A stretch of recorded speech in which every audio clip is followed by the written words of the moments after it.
Heartthrob Zubeen গাৰ্গৰ মৃত্যুৰ এমাহ সম্পূৰ্ণ হ'ল আৰু এমাহ সম্পূৰ্ণ হোৱাৰ পিছতো জুবিন গাৰ্গে লাভ কৰা নাই ন্যায়। তাক লৈ ৰাজ্যৰ প্ৰান্তে প্ৰান্তে নাম প্ৰসংগকে আদি কৰি বিভিন্ন ধৰণৰ কাৰ্যসূচীৰে জুবিন গাৰ্গৰ ন্যায় বিচাৰিছে সকলো ৰাইজে। আৰু এই মুহূৰ্তত মই উপস্থিত আছো বজালী জিলাৰ শুকিলাপাৰত, আৰু শুকিলাপাৰতো পূব মহিলা সমিতিয়ে আজি নাম প্ৰসংগ কাৰ্যসূচী ৰূপায়ণ কৰিছে। আৰু এই কাৰ্যসূচীৰ জৰিয়তে অসমৰ হাৰ্টথ্ৰব জুবিন গাৰ্গৰ ন্যায় বিচাৰি তেখেতসকলে নাম প্ৰসংগ কৰা পৰিলক্ষিত হৈছে। অসমৰ হাৰ্টথ্ৰব গৰাকীৰ মৃত্যুৰ এমাহ সম্পূৰ্ণ হোৱাৰ পিছতো এইখন চৰকাৰে কোনো ধৰণৰ ন্যায় প্ৰদান কৰিব পৰা নাই জুবিন গাৰ্গৰ পৰিয়ালটিক। তাক লৈ সকলোৱে উৎকণ্ঠাৰে বাট চাই আছে কেনেধৰণে কেতিয়া জুবিন গাৰ্গে লাভ কৰিব ন্যায়। তাক লৈ ৰাজ্যৰ চৌপাশে এতিয়া বিভিন্ন ধৰণৰ ক্ষোভৰ উদ্গীৰণ দেখিবলৈ পোৱা গৈছে। আৰু ৰাজ্যৰ বিভিন্ন প্ৰান্তৰ সমান্তৰালভাৱে বজালীৰ শুকিলাৰ পাৰতো মহিলাসকলে ওলাই আহিছে আৰু ওলাই আহি তেখেতসকলে জুবিন গাৰ্গৰ ন্যায় বিচাৰিছে। আৰু ন্যায় প্ৰদানৰ ক্ষেত্ৰত চৰকাৰে কেনেধৰণৰ ভূমিকা গ্ৰহণ কৰিব লাগে সেই সন্দৰ্ভত মহিলা সমিতিৰ পৰা কিছু কথা জানিব প্ৰয়াস কৰিম। এগৰাকী মহিলা আছে, তেখেতৰ পৰা জানিব বিচাৰিছো জুবিন গাৰ্গবিহীন এমাহ সম্পূৰ্ণ হ'ল কিন্তু চৰকাৰে ন্যায় প্ৰদান কৰিব পৰা নাই। কি ক'ব এনেধৰণৰ কাৰ্যসূচীক, আৰু আজি আপোনালোকে যি কাৰ্যসূচী ৰূপায়ণ কৰিছে ইয়াৰ পৰা কি বাৰ্তা বহন কৰিব? আজি 19 অক্টোবৰত যোৱাকালি আমাৰ সকলোৰে শ্ৰদ্ধাৰ মৰমৰ হিয়াৰ আমঠু অসমীয়া হিয়াৰ আমঠু জুবিন গাৰ্গৰ এমহীয়া হৈ গ'ল। আৰু আজি সেই এমহীয়া তিথি উপলক্ষে যোৱাকালি হৈ গ'ল, আজি এমহীয়া তিথি উপলক্ষে আমাৰ শুকিলাপাৰৰ পূব চুবাৰ মহিলাসকলে আমাৰ তেখেতৰ আত্মাৰ সদগতিৰ অৰ্থে আজি এই অনুষ্ঠানটো যোজা কৰিছে। আৰু ইয়াৰ লগতে আমি ভগৱানৰ ওচৰত প্ৰাৰ্থনা কৰিছোঁ তেখেতৰ যি বিদেহী আত্মা, সেই আত্মাই যাতে বৈকুণ্ঠত স্থান লাভ কৰে। লগতে তেওঁৰ যি মৃত্যু, সেই মৃত্যুৰ আমি এটা সুবিচাৰ বিচাৰিছোঁ, আমাক ন্যায় লাগে।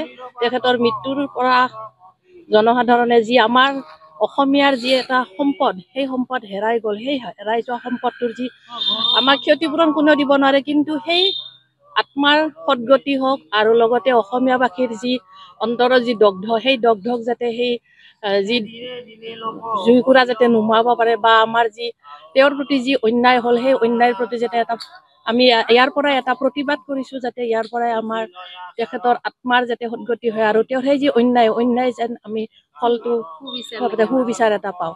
দোষীক কেনেধৰণৰ শাস্তি হোৱাটো আপোনালোকে বিচাৰিছে?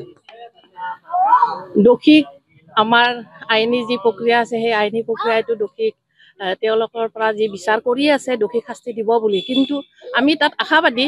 কিন্তু যি আমাৰ লেহেমীয়া গতিত আগবাঢ়িছে আৰু আমাৰ যিবিলাক আইনবিদসকলে যিবিলাক কথা কৈ গৈছে, সেই ফলত আমি যেন দোষীয়ে ইয়াৰ পৰা সুৰুঙা লৈ যেন ওলাই গুচি যাব, আমি যেন ন্যায় নাপাম, এই ধাৰণাটো হৈ আছে। সামাজিকভাৱেও আচলতে প্ৰতিবাদ সাব্যস্ত কৰিছে #JusticeForJubin বুলি। তেনে ক্ষেত্ৰত মুখ্যমন্ত্ৰীগৰাকী শংকিত হৈ পৰিছে। ছিংগাপুৰৰ প্ৰধানমন্ত্ৰীৰ ফেচবুক পষ্টতো আচলতে দেখিবলৈ পোৱা গৈছে অসমৰ ৰাইজে জাষ্টিছ ফৰ জুবিন গাৰ্গ লিখিছে, আৰু তাৰ পিছতেই ফেচবুক পষ্টত তেখেতসকলে কোনো ধৰণৰ কমেণ্ট দিয়া বন্ধ কৰি দিছে। আচলতে ইয়াৰ পৰা কি সূচাব বিচাৰিছে? ৰাইজৰ যি গণতান্ত্ৰিক আন্দোলন, এই আন্দোলন আচলতে চৰকাৰখনে বন্ধ কৰিব বিচাৰিছে নেকি?